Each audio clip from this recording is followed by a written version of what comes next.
See, the Bible has two things. It has messages and it has pictures, characters. Now, the message of the Bible is, for people, it's a little bit too much. They listen to it and they fall asleep. And if they don't fall asleep, they may act upon it, which would be worse. The characters of the Bible are, in a way, intermediaries. They give the ability to make a contact, but they are not too sharp at messages. Therefore, we can get a connection, and the connection is our ways of getting more deeper into the Bible. One of the powers of the Bible is that the images there are very, very lively. Whether you like them or dislike them, but they are lively, they are alive. They are very much alive. The style of the Bible is a very, very, I would say, thin, as contradictory to fat style. You don't have big things about the big people of the Bible being so and so, or giving them lots of monologues to speak about. You have a story, a very thin and a very skeletal kind of a poem. Because of that, they are far more powerful. Because I have my image, my basic internal thinking is completing all these things. Is completing it. Look, we know about so many people in the Bible. How did they look like? Nobody tells us, basically. Tolls, but nothing really. So you don't have a description. How were they dressed? No description. How all kinds of other things. So we have to make the imagery on our own, which is one thing, and about their characters again on their own. So that is fascinating. Okay, look, he's a person. He's fascinating. See, surely more than most of the heroes that you have in films or books. I don't know if I'm allowed to quote Bernard Shaw, that wrote a play which was, in a way, all the plays full of anachronisms. He said, do you think that within 2,000 years people changed that much? It's funny. It's funny to believe in it. People did, for something to change, you need myriads of years. And so these people are very close to us. Of course, they didn't have cars. So that's not that essential to humanity. But otherwise, of course, we are the same kind of people. Same notions, same emotions. You get them as people. Some of them you like, some of them you dislike, some of them you just don't understand. So with the people with your own family or people in the street, it's the same thing. Sometimes we're in trying to make them into saints. The Bible has, the enormous power of the Bible is, it tries to stick the truth. And so we try to beautify them. And beautifying, very, very few things can stand beautifying, see? And those who are not beautiful look like some girls that shouldn't wear any kind of a makeup. And some of these people don't need it. So this beautifying is really, sometimes it goes the other way around. So basically, they are there. And the pitfalls are, we're trying to beautify them. This is a saint, so you shouldn't say something like this. This is a bad person. He should be only bad. All this is what I call, that is shallow and damaging to understanding anything. It is true also about one's family or one's friends. They are not made one piece. See, this is the way of trying to. If I'm in love with a person, it means if I'm in love with a person, also with some of the unpleasant parts of the person. Sometimes they are the reason why I fell in love with that person. So, and then sometimes it goes the other way around. But that is reality. I think that if the Almighty wanted to have only holy images, he wouldn't create people. He has angels and he can make them perfect. And with angels you can always deal easily. Now, if you deal with people, and people are intrinsically complex, complicated, so to make a hagiography is to take a real person and to overcast him with plastic gilding. Of course, we can see asking questions is basically always legitimate. Making assumptions is not. So I'm asking questions. I can ask questions about everything. See, even about the Almighty. To quote Jeremiah, he says, "God, I know that you are right, but I still have questions." So that's what we are doing in reading and understanding the biblical people. At least we get some kind of a more a more vivid picture. So we learned at least that the complexity of these things. We learned to what we should ask and what we shouldn't ask, and what are real questions and what are not. Sometimes it makes sense, and sometimes we come to identify ourselves with some of these heroes. Not let me just add. Sometimes we can identify not only with the great qualities, I can get identified with the shortcomings. I say, okay, this was a great man. I cannot imitate his greatness, but at least he did something that wasn't completely perfect. So to this I can get a connection, but it's also a connection. So a connection, and sometimes it's the beginning of a love.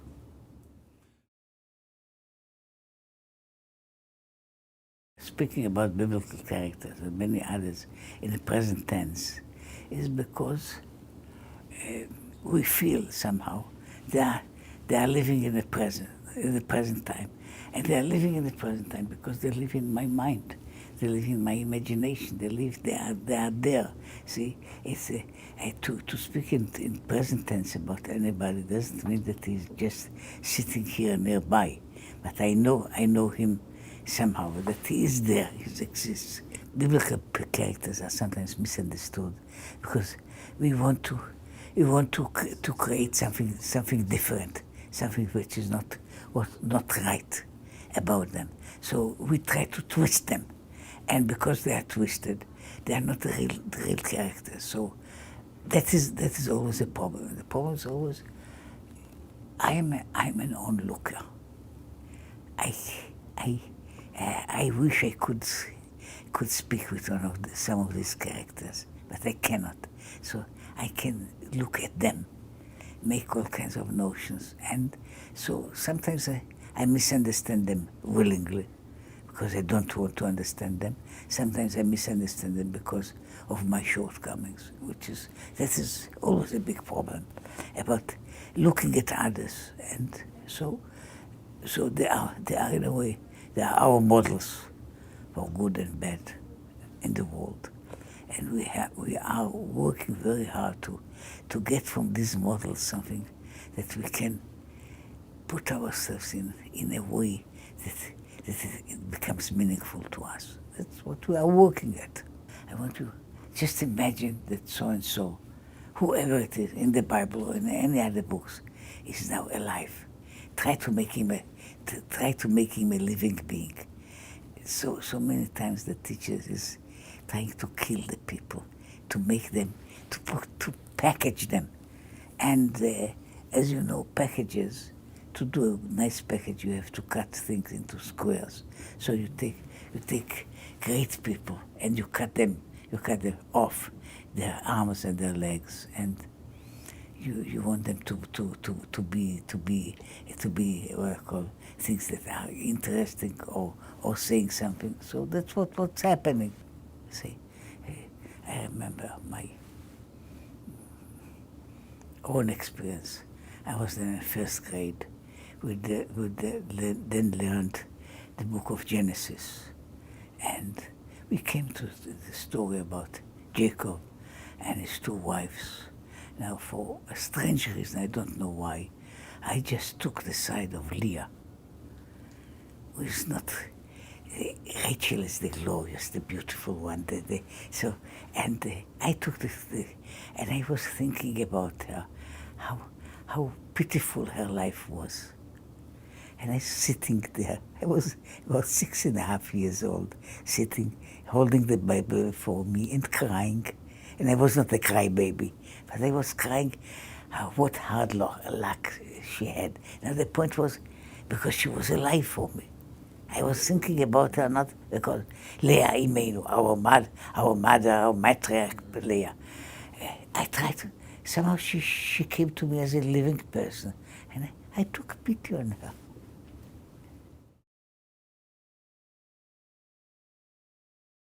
Many biblical characters are archetypes. I mean, they are not just what they are, but they become symbols of something else. See, some of them are our heroes. Some of them are other things. See, the patriarchs, Adam and the patriarchs, or Adam and Eve, they are archetypes. See, Adam is man as mankind. See, Eve is the what I call the wife, the woman. Archetypes may have their own individual life, but what remains out of it is not the individual details, but what is basic and essential, and all the rest is not that important. So there are lots of them that are archetypes. I see. Abraham is an archetype, and in a way, so is his son, so is his grandson. They are archetypes, but some of them are recognized, at least they are distinctive for us. Sometimes we just know them as a story. Sometimes we only know them as an archetype, not as a person. We don't even think about them as people. We say what are called Maaseh Avot Siman Lebanim. The deeds of the fathers are signs or was a path makers for the children. So in many ways, the people, the first ones, in every way, they make some movements, and willingly or unwillingly, we follow them. So they are cutting some of the paths, and it is true about everything, not only about science, but even about behavior. You see, you can see it. Sometimes the same behavior goes down for 10 generations. See, same things, good things, bad things, but the first in every field, or the most influential in every field, they create something of a path, and a path is usually something that people will follow, even when they are not knowingly doing it. So they follow the path, and so it becomes in a way, if not a symbol, it becomes something that is compelling, or at least enticing people to follow. Saints we don't see over much, but we hope to meet some. Villains do we meet too much, and we wish to see less of them. Wise men are always joy to meet, not always, but usually joy to meet. Fools are infuriating if you think that you are not a fool. So these are the people that are basically people that we encounter one way or another. Let's just imagine make a selection of tall people and short people. It won't make much sense. But evil and good, or wisdom and lack of it, they are universal ways of dealing with things. So it's a kind of, look at the picture and see what characters that you see there. Some of them you can get attached to, some of them you have to work on it. Heroes are not only, when you look at most of the boxing champions, after some second look, they are not even heroes. But they are heroes. Heroes are always there, which we say that people have some quality which is outstanding, which it may be courage in some heroes, it may be endurance, it's another kind of heroes, it may be wisdom, which is another kind of, it may be even saintliness, which is another kind of, but heroes are outstanding people that have some real qualities. The Bible doesn't deal too much with fools. It has fools in different levels, but you see, it deals much more with ignorant people, and there are many of them. And being a fool is not just being ignorant. See, in fact, there's no connection between ignorance and foolishness, or wisdom and foolishness. They can come together, but so I don't think that there are many, but there are all kinds of things. They are sometimes laughing at what people, all kinds of simple things that people are doing in their life, which are just foolishness. See? And but sometimes they are foolishness because they are wrong. Sometimes they are foolishness because they don't make any sense. But still, they are all around us. See? Sometimes it's always the question is so and so vicious, or is just a fool? Oh, surely there are lots of villains that are not black and white, or but there's people. See, to find something which is complete black is very rare. To find something that is complete white and shining is also rare. So you have things that move from one to another. Those who are completely one way or completely the other way are just rare. See, it can happen, but they are rare happenings. Well, I won't say possibly some people will be offended, but I say that he is the snake is quite a common profession now in American city life, surely. But the snake is again looking at a snake. I don't know if you ever have the opportunity looking at the snakes. Snakes are, even when you look at them, they're extremely elegant creatures, and in a certain way fascinating. Even when they don't speak, fascinating. Not only when they kill you by poison, but they're fascinating. The way they move, the way they behave. Well, the problem is that usually we don't recognize them because they are well dressed, and don't introduce themselves. Please, I am Mr. So-and-so, the snake, and they come under different titles. So we don't recognize them. That's one of the problems. Say, when I find out that a snake is a snake, it's too late because I'm already bitten up. But you have them all over. See, the sneaky, subtle, without not too many scruples, moral scruples, but lots of practical ability to change things, to move them. It's all over. So can we be so to say always aware that who they are working very hard not to show it.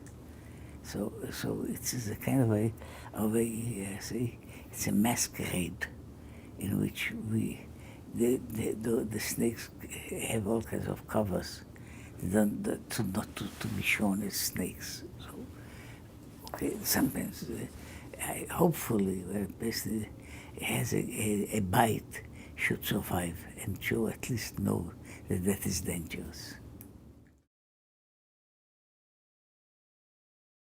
God is not a character. God is the hero of the book. He's the hero of the Bible.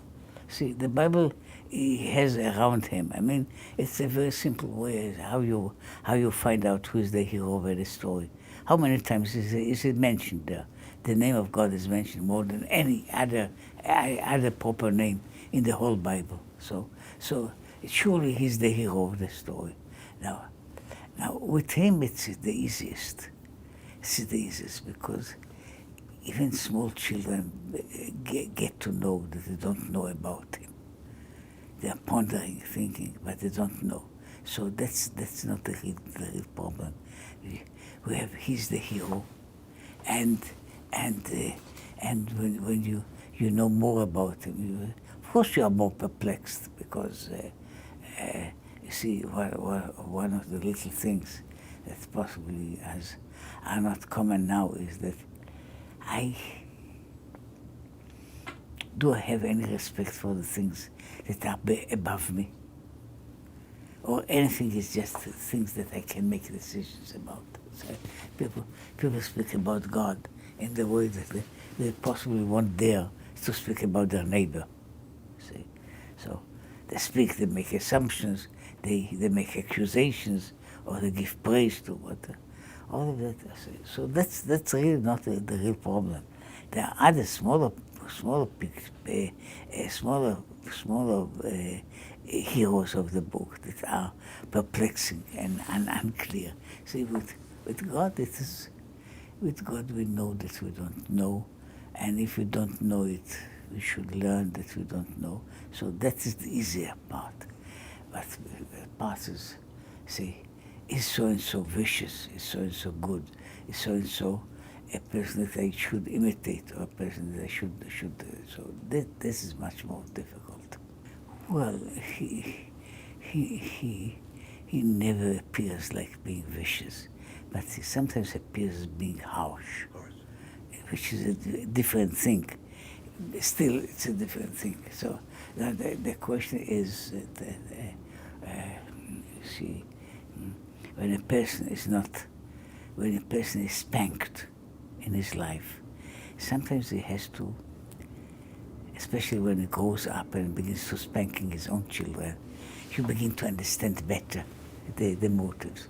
And the same thing, I mean, you grow up in a place, and I remember, again, a personal small story. It was, I had a grudge against my parents because at the time they promised me some gift and they didn't give it to me. At that time, I couldn't understand. I didn't know. It was a horrible time in which the lives of all of us were threatened, and it was a real fear about what will happen in a few days in the future, and the result of a war could make life or death for all of us. So the fact that they forgot about the gift was quite understandable. It took me more years to put it into the right picture. So it goes about God, and it goes also about others. I mean, sometimes you don't have enough all the information, and you feel for one side. See, when you are a little boy, you think about yourself.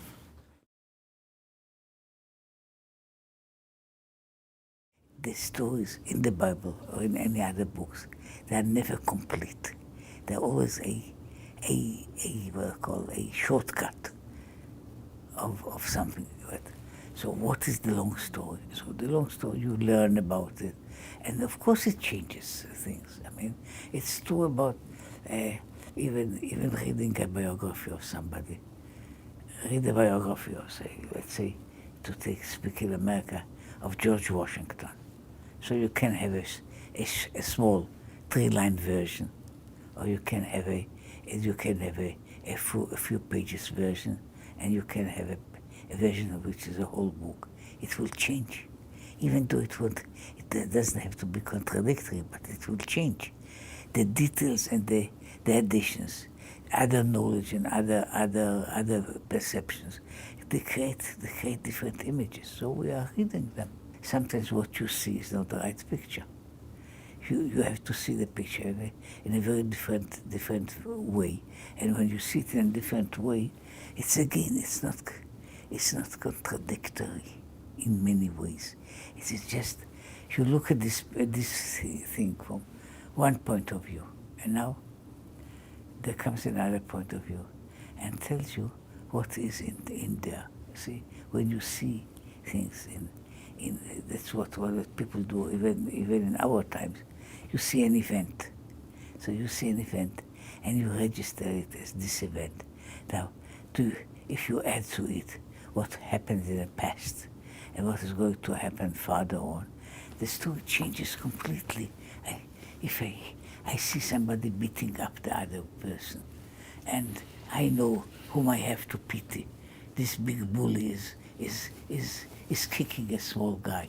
Now, sometimes it may seem that the small guy deserved all the kicking that he had, but for that I need to know more. And when I know more, that the story changes.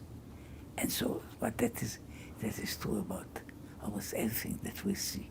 That is also the idea of learning more, understanding more, and having a better perception of things.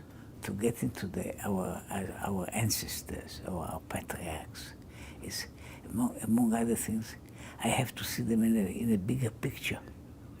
I have to see them in a bigger picture. Now, when I read it in one level, I read it in the level of grade 1. That's a picture. And sometimes the picture is a good picture or a nice picture, but it's not complete. Now, if I'm growing up, I have to have more and more and more material to know about it. It's true about understanding an apple or understanding a star. See, I need more material to understand it more. See, the star is a star, even in the way that a little boy looks at the star. Is the star the same? But when you are an astronomer, you see it different. It's not a different star, but the star grows, and so in a certain way, what the literature, and what our people added, explained it, and embellished the story. It's a part of the picture, but for that I have to grow. So if I'm trying to do it on the very basic level, I'm getting to the very basic level. See? So it is true about every description of every event.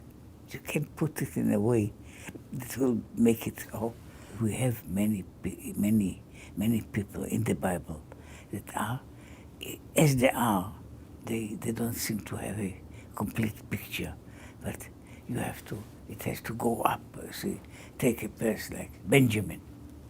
So who is Benjamin? One level, a second level, a third level. So Benjamin grows up, and there are people that are look, even a person like Pharaoh grows up.